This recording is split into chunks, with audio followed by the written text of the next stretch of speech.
the importance of revival. I asked Mom what she wanted me to talk about. She brought up revival. And, it really made me just go back and think about what revival really was. And the thing is, as a child or coming up in church, a lot of times revival was just a church service. It might have been turned up, it might have been hype, it might have been a little more music than usual. You might have had some special guests. People got excited for revival, but did we ever really go back and think like, what is revival in real life? What does revival really mean? So her, saying the topic is going to be revival really made me step back and take time to understand what is revival, right? What does revival really mean? What is the purpose of revival? Why do we need revival, right? So with that being said, I'm gonna really be breaking down what I've found revival to be, right? And it's a lot deeper than just a service. It's a lot deeper than just a Zoom. It's a lot deeper than just church, right? It's something that's way bigger than that, right? Look, I ain't gonna lie to y'all. I was just out here and it was like 5 people here. And I guess the spirit started moving, and now I'm out here by myself. You feel me? All right, but we're gonna get into it, guys. We're gonna get into it. So, what is revival? So I looked up of course, I just looked up the word first, right? What does the word revival mean? And revival is an improvement in the condition or strength of something, right? An improvement in the strength or the condition of something. Right. And I'm about to break down revival a bunch of different times. So I don't know if you're taking notes, but it's going to be, you're going to take you some. OK, but that was the first definition of revival, and an improvement of the conditioning and the strength of something. And that just made me think. I was a college athlete, you know what I'm saying? And in order to be great, a lot of us on this call, we probably want to be great. We probably want to be elite and what it is that we do. We probably just want to have a great life. We want to be the best, a great Christian. We might want to just be the greatest version of what we can be. But understand that in order to be great, this definition just showed me that you're going to need strength and conditioning. You get what I'm saying? Strength and conditioning is super important to being great. When you think about, your favorite athlete, when you think about Michael Jordan or your favorite football player, whatever the case may be, yeah, they had a whole lot of skills, right? But then what did they have? They had strength and conditioning. In order for them to really be great, right? In order for them to really, really be the best, they had the skill, but they had to really have strength and conditioning. No program in the country, the best programs in the country, right? Whatever sport it is, yeah, they have their coaches, right? They got their running back coach, quarterback coach, wide receiver coach, DB coach, whatever the case is. But guess what? When you go back, or when you look in the summertime, or you look at, the times where the grind is really happening, it comes back to their strength and conditioning coach, right? That's where most of the strength happens. That's where most of the work is really going down. It's during that strength and the conditioning. So we have to understand, revival, the first definition is an improvement in the condition or strength of something.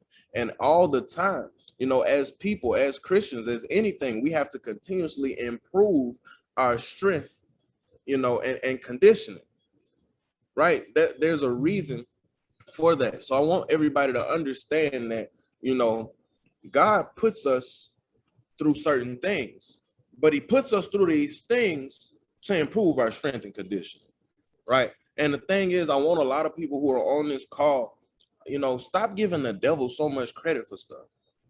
A lot of times we give the devil too much credit. Oh, that ain't nothing but the devil. Oh, you see the devil peeked his head up, the devil doing this, he doing that.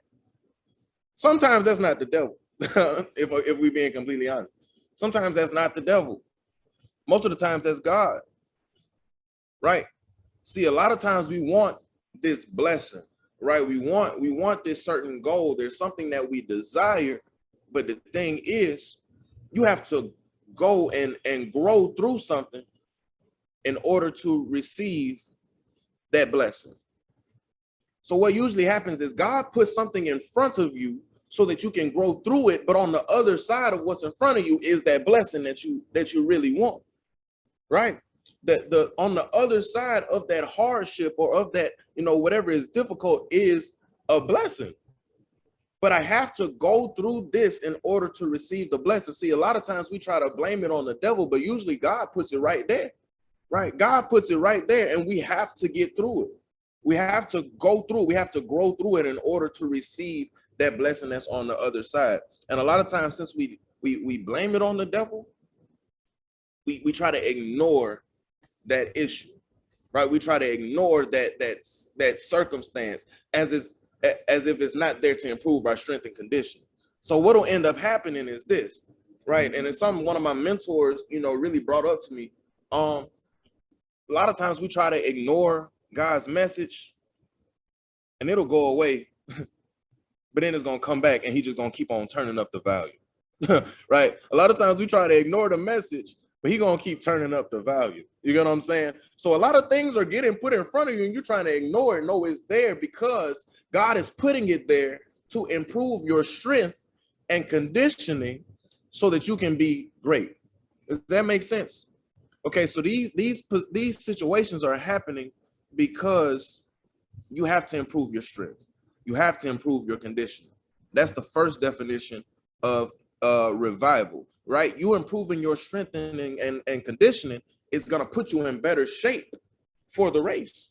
You know what I'm saying? We always talk about this race towards life. Well, look, you probably losing the race because you ain't been exercising. You probably out of breath when stuff is happening. You get what I'm saying? So you're going to have to improve that strength and conditioning. You have to go through things so that you can be more resilient, when things begin to happen, right? And the thing is this is why we need strength and conditioning, right? I want everybody to go ahead and flip to 1 Corinthians 10 and 13, right? 1 Corinthians 10 and 13.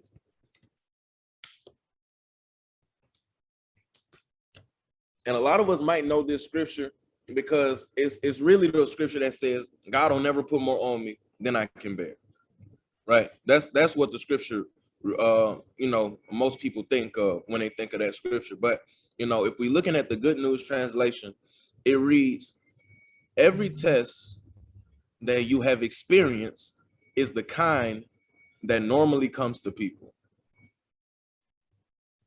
Look, I'm not gonna lie. I didn't even realize this when I was putting this here. Okay. Every test that you've experienced is a time that normally comes to people. See, a lot of times we try to make our circumstance or what it is that we're going through special, bro. What you're going through is not special, right?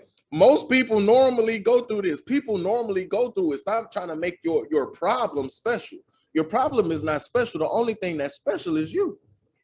The only thing that's special is your creator. And that's why you're going to get through those things. Why? To improve your strength and conditioning. But right, let's keep on going. But God keeps his promise, and he will not allow you to be tested beyond your power to remain firm, right? He will not allow you to be tested beyond your power to remain firm. That's the part where he'll never put more on you than you can bear, right? He's not going to put things on you that you cannot handle, that you're not strong enough to deal with, right? And the next part says, at the time you are put to the test, he will give you the strength to endure, right? He will give you the strength to endure it and so provide you with the way out. At the time you're put to the test, he will give you the strength to endure it and so provide you with the way out. The only way that you're going to get out is by having the strength to endure it, right? A lot of times you run away from it. No, you can't run away from it. You gotta go through it. Why? Because it's making you stronger, right? So like, think about it. He's not going to put more on you than you can bear, right? And understand that you lifting, let's just put it in real terms, right? Let's put it in real terms. If you go to the gym and you put 4 plates, right? You put 4 plates on both sides. Right? You put 4 plates on both sides. Guess what happens? You might get under there, but guess what? That's probably something that you cannot handle. That's probably something that you can't bear. So what's going to happen? You're going to put that weight on your back and you're going to fall. So what do you have to do? Okay, that just showed you, that specific situation just showed you, okay, I must get stronger, right? I must improve my strength and conditioning, right? So that I can handle that weight. A lot of times blessings might be the weight. Honestly, a lot of times we want blessings and we want things that we are literally not strong enough to handle. You might want to make X amount of dollars per year, but God knows you're not strong enough. You're not ready to make that much